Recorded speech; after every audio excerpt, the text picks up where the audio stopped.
Hello friends, अगर आप इस संसार रूपी भव सागर से मुक्त होना चाहते हैं, मतलब कि इससे मोक्ष प्राप्त करना चाहते हैं, तो आप अपने आप को किसी भी बंधन, सांसारिक माया मोह बंधन में मत बांधिए।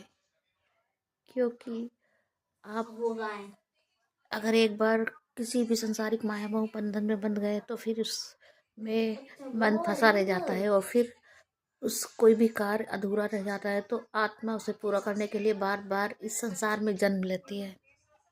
जो भी सपना, जो भी कार्य हो, वो इसी जन्म में पूरा कर ले। और सबसे बड़ी बात यह है कि कभी किसी का मन ना दुखाएं, कभी किसी को कोई कड़वी बात ना बोलें।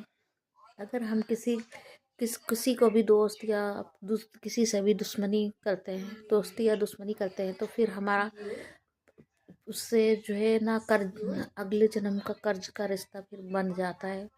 तो या तो हमें उसका कर्ज उतारने के लिए जन्म लेना पड़ता है, और या फिर उसका कर्ज निभाने के लिए अपना फर्ज निभाने के लिए जन्म लेना पड़ता है।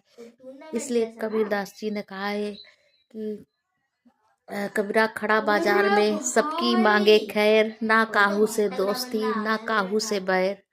यानी कि हमें अपने कर्म निभाकर, अपने सारी जिम्मेदारियां हंस के निभाकर, बिल्कुल निश्चिंत होकर इस संसार को अलविदा कहना चाहिए।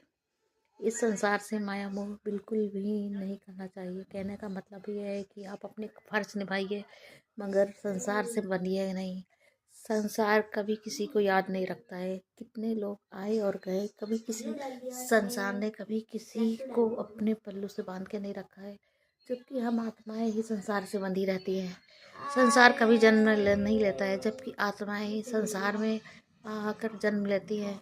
हर इंसान को चाहिए कि कृपालभाति करके और अनुलोम विलोम करके, योगा करके, प्राणायाम करके, ध्यान करके, नाटक करके अपनी इसी संसार में रहकर अपनी इच्छाओं की पूर्ति करे, और अपनी सारी समस्त जिम्मेदारी निभाकर निश्चिंत होकर उस परम आत्मा में लीन हो जाए।